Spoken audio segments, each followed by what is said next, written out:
Hey everybody, Joe Haygood here, aka mclazyj. We're back. It is early Monday morning. We are once again trying this Tabrabi mount. Um, but I wanted to talk a little bit about the Brilliant Ladies entertainment reveal. So I had originally done a video for this last week. I didn't like how it turned out. I was testing some stuff while I was doing some vlogs driving home. But I didn't like the sound quality. I got to tinker with a few things first to make that cool. But in the meantime, let's go over what we had. So first off was it was an untitled Virgin Brilliant Lady. It was like a Virgin history kind of thing. So they kept bleeping the name out, which is like, ha ha ha. Okay, very nice. But it basically was a video that's going to talk about the history of Virgin in moments in like Richard Branson's career and the Virgin brand. You know, I assume it'll cover events like when they started the Virgin music brand. If you're a nerd like me, maybe it'll start the Virgin Media brand, which was like a 1996, 97, 98. Virgin put out a bunch of video games, including, I think they published the first Command and Conquer. I really do think so. I think Westwood Studios was published by Virgin Media or Virgin Multimedia. Anyways, they did Toonstruck, which was like kind of like a motion capture with Christopher Lloyd, among a few other things. They might have been Legends of Carandia as well, but I digress. The point is that it's going to focus on things like that throughout the history of Virgin. I assume Virgin Atlantic and Virgin Media and Virgin Cola and Virgin Music, Virgin Megastore, so on, so on, so on. So, and I assume culminating with Virgin Voyages. But we don't know. They didn't really give us a ton on it. And like I said, they kept bleeping out the name. Next was the Out of Time show, which it's basically going to be like this kind of comedy, time traveling affair. It's supposed to be a really funny show. That should be interesting to see. Hopefully they can kind of play around and have a little fun with it. Next was the Up with a Twist. And this one was kind of interesting because Up with a Twist, it's kind of like, it's supposed to be like a cocktail-y kind of cocktail hour show with some comedy and music and whatnot. But I guess the big thing that comes out of it is that the audience kind of chooses the end of the show, which is interesting. They say it's a majority rules kind of vote, and that will determine the outcome of what happens. So theoretically, you could see a different ending depending on the cruise that you took from somebody else that was on it. So that's kind of neat and interesting. I'll be curious to see how it goes, how many endings there are. But yeah, that's kind of cool. The Murder in the Manor, this is the one that had me most intrigued because it's kind of, it's one of, it's, I don't know if it's going to be dinner, but it's definitely a murder mystery show that the cast is going to be doing. But the cast doesn't, the audience kind of helps the cast with deciphering and determining the clues.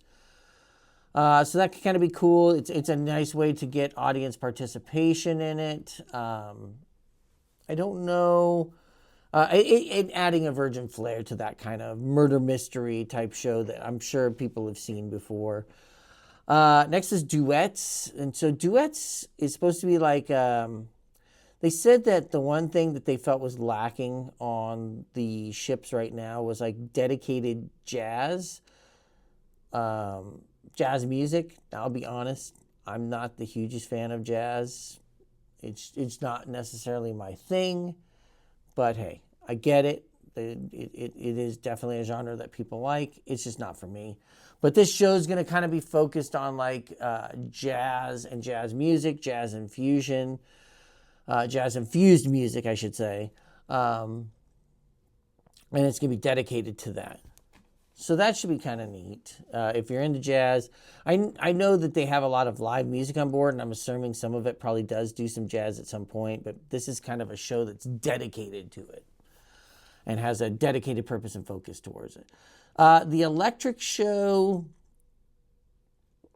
So this one was a little harder to figure out. It almost sounds like untitled dance party show thing, which I guess some people either love or they hate. There seems to be no middle ground on that show.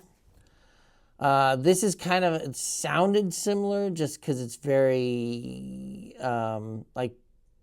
it's very interacts with the audience, which is what that show does right now. You know, the dancers come off stage, they dance around the people that are standing around the stage. This one, like, it's supposed to be like a lot of neon. There's a lot of, it sounds like there's a lot of light shows, stuff that goes with this. And they talked about these illuminated or bioluminescent jellyfish that will float around the crowd, and I don't know what that means. I'm like, is that like a light thing where they're projected, or is it that the cast is walking around with these things, or what? Is it just a light show that projects these bioluminescent jellyfish? But it's weird, but it could be interesting. Like I said, I think there's a lot of people that think that the untitled dance show party, blah, blah, blah, is weird too. But, yeah. Last thing was the Disco Imagine show, which it sounds like they always say, like, hey, we have this. So I didn't know this. Apparently, there is like a disco circus that happens on Virgin Voyages in the manor, but it's not a formal, like, recognized event. It's something that the cast just started doing, and it got bigger and it got bigger. Where it does happen on a regular basis, it's just something that technically wasn't started by Virgin Voyages proper. It was just I guess on the Scarlet Lady, they decided they wanted to do something. And they put on this show in the manor. It's part of like the disco night in the club there at the manor. And they do this show before the music just pops off for the rest of the evening. So, but that's not necessarily a formal event. So this Disco Reimagined is going to be like a formal disco-focused show. I assume it'll focus on disco music, outfits of the time, etc., etc. It sounds like it's just going to be very formal. I don't know if it's going to stay in the manor or if it moves to the Red Room as a proper show, but nevertheless, it's a show. It's happening.